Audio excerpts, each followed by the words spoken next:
Hey, what's up you guys, it's Connor, and today I'm going to be doing a book haul. I haven't done one in a little while now, so I'm a little bit impressed with myself. I only bought a few books, I got some books for school, and I got sent a couple, so let's get started. The first book I got is The Last by Catherine Applegate. This is the first book in the Endling series. I've actually already read this book, and I'll leave my review up in the card symbol because it's already out as well.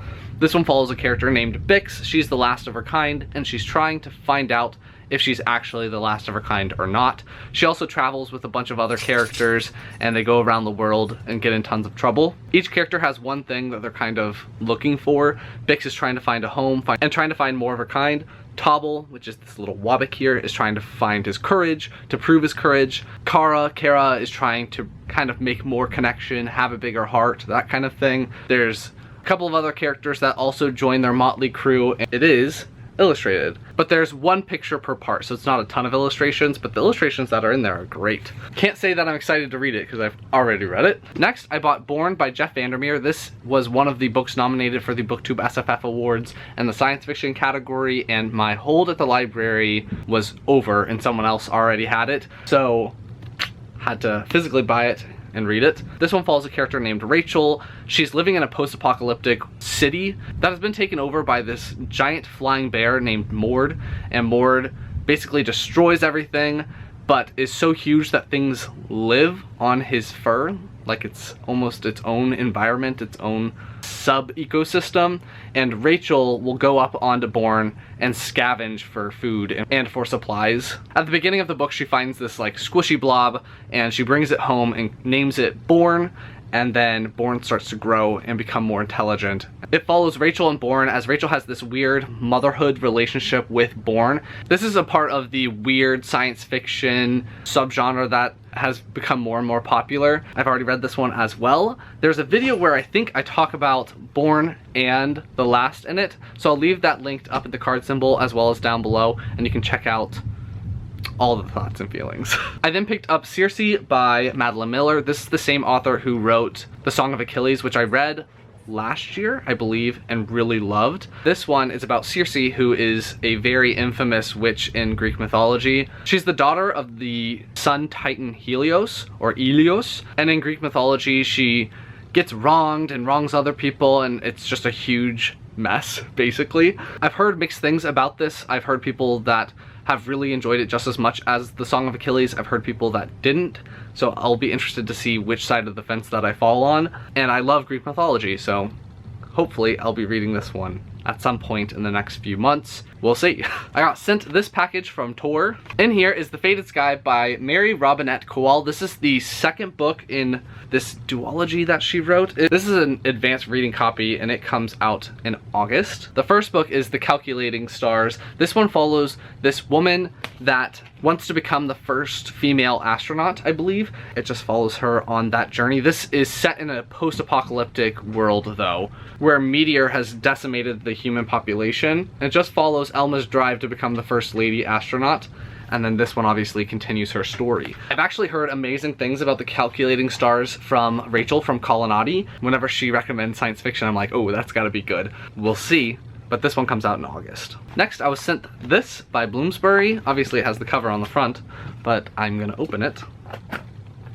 We would like you to know some things. Promotion sheet. So this seems like it's gonna be a little bit of a darker story, but it's just the right amount of scary. Not too scary, just right. In here is The Dark Deep by Ali Condi and Brendan Reichs. I have not read anything by either of those authors, but in their little promotion sheet, they said that friends have always got your back is kind of a theme in this book, and that they are really good friends and they had each other's backs while writing this. I don't know what it's about. Oh wow, this seems a little dark. The Dark Deep. When a bullying incident sends 12-year-old Nico over the edge of a cliff and into the icy waters of Still Cove, three people, Tyler, Emma, and cool kid Opal, rush to his rescue. They find an undiscovered so far island, and then I think it's gonna be them trying to survive this island and have each other's backs, and it seems pretty scary. Scary, but not too scary. This one also came with some stuff. I don't know what these are. These are like character cards. We've got Nico, Tyler, Emma, cool kid Opal, some stickers. Is that a tattoo? That might be a sticker, but it could be a tattoo. It says The Dark Deep, and then it's got a creepy man. See?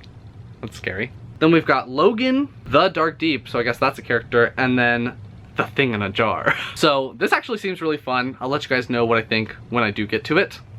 Eventually. I was also sent the second book in the Paterna series by Dirk Ashton, which is called Wrath of the Gods. If you guys don't know, I did a book review for the first book in the series. I'll leave that up with the card symbol. This is an adult indie series that follows a bunch of different characters, really. But it follows mainly this girl named Fiona. At the beginning of the book, she's just trying to live her life. She works at an assisted living facility for mentally infirm people, and then she gets wrapped up with all of these ancient powers and these different types of gods. It has a lot of mythologies woven together that creates its own unique creation story for the Earth, which I freaking loved. I gave the first book 4.5 stars. That's how much I really loved it, and I'm thinking I'm gonna love this one even more. So we'll see. Check out that review if you want to know more thoughts, but this one is one of my highly anticipated books for this year. When I finished the first one, I thought that the second one was already out and I was gonna jump into that one and immediately read it. I almost never marathon series, and I wanted to read this one immediately.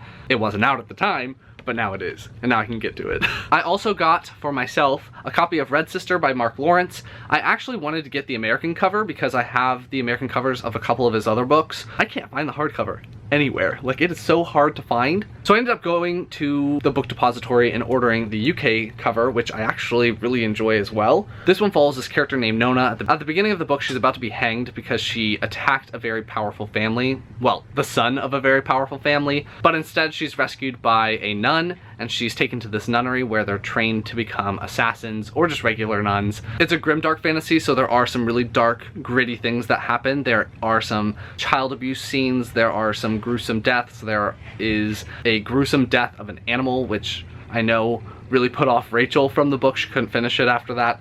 So know that going in, that it is dark, grimdark, but I freaking love Nona. She is the greatest. I love all the relationships between her and the other novices, I think is what they call them, like acolytes. I loved the setup of this world, the political setup, as well as all of the nuns that are in the school and are teaching the girls.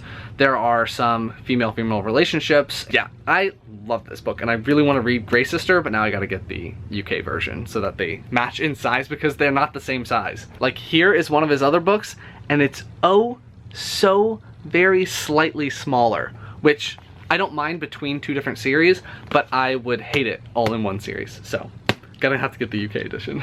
Next up is something that I was sent from, who publishes these books? I forgot. Does Tor do that? I think Tor publishes them. I think my battery dies in like half of my videos because I batch film all together. Sorry. Hashtag Year of the Dog, W. Bruce Cameron. If you guys don't know, W. Bruce Cameron is the author who wrote A Dog's Purpose and A Dog's Journey and a bunch of dog books that are all a dog's blank. Every year is the year of the dog, which is true in my case. Right, Nook? He's exploring. I don't know what he's doing. Hi, buddy. Where's your collar?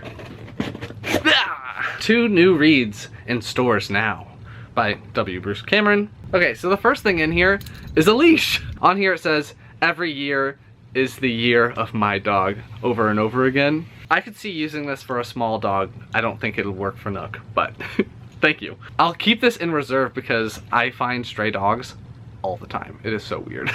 I really do.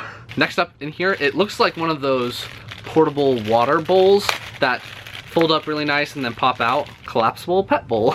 Yeah, so what you do is you open it, put the water in there. This is for like traveling, so it's not the full-size bowl. And it's thin and you can carry it around really easy. And also this one comes with a little latch. What are these called? So you can just latch it on to the leash. Let's see, where is it? I have a whole bunch of things on my dog's leash. Like I have his poop bags and everything like that on there. See? And then you carry it around with you. This has become a dog video. I forgot to say that I've actually done a book review for A Dog's Purpose. I'll leave that up in the card symbol. I wanted to read it before the movie came out, and then there was that whole drama with the movie, but then it turned out that that drama was fake and it was fine. So I've now watched the movie, and I did enjoy it.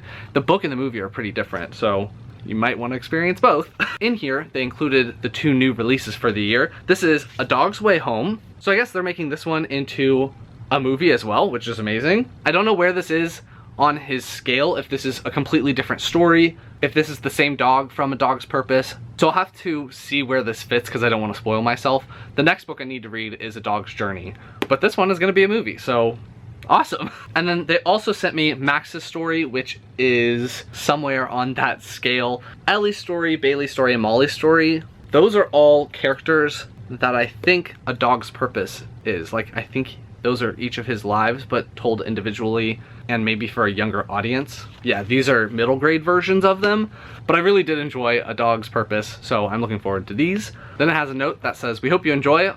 Also, make sure that you say that you were sent this for free." I was sent it. I'm not like sponsored, I'm not getting extra money, but this is for free, so thanks guys. And then they sent dog treats. Treat? Oh, this might have been one big treat. I'm not sure, but I'm just gonna give him a little piece. How do I want to do this? We're too far up. Getting some behind the scenes footage. Look at my wonderful floor. Come here, buddy. Over here. You want a treat? Over here. See, there he is. Good boy, buddy. He likes it. And the last books are probably not very interesting, so I totally understand if you skip them. These are books that I got myself for school, so these are the classes I'm going to be taking next semester. Some people are interested in what I'm doing in my personal life. So if you want to know what classes I'm going to be taking and how freaking expensive textbooks are, stay tuned. First up is Business Organizations, Law and Policy, Materials and Problems, 9th edition. This is just a case book, so if you guys don't know, law school is all about case books, and they have cases and cases and cases, and they talk about different things in law. I'm going to be taking corporations in the fall, so have this one. I rent all my textbooks because the law changes all the time, and buying them is like 300 bucks per book. Ain't nobody got funds for that. Other classes I'll be taking, these are not all the textbooks I need. I got the First Amendment. This is another case book. I'm going to be taking First Amendment law because I'm interested in potentially doing literary law or some type of entertainment law, because literary law is kind of a combination of intellectual property and entertainment. That's what books are, and media and stuff like that, like movies and stuff. We'll see. First Amendment applies. And then I got Ethical Problems in the Practice of Law. It's a required course. I have to take professional responsibility. Basically, don't be a terrible person. So, I'm gonna be taking a class on that. It's just a wonderful textbook that's already been highlighted for me. Yay, law school. So those are all the books that I got recently. If you like this video, please give it a big thumbs up and comment down below if you've read any of these. Are you interested in any of them? Nook wants more treats. I wish I could teach him how to bark on command or howl on command, because then he would do it, but he doesn't howl on his own. He needs one of the other dogs to help him. Anything else you want me to know, leave it down below, and I will talk to you guys next time. Bye.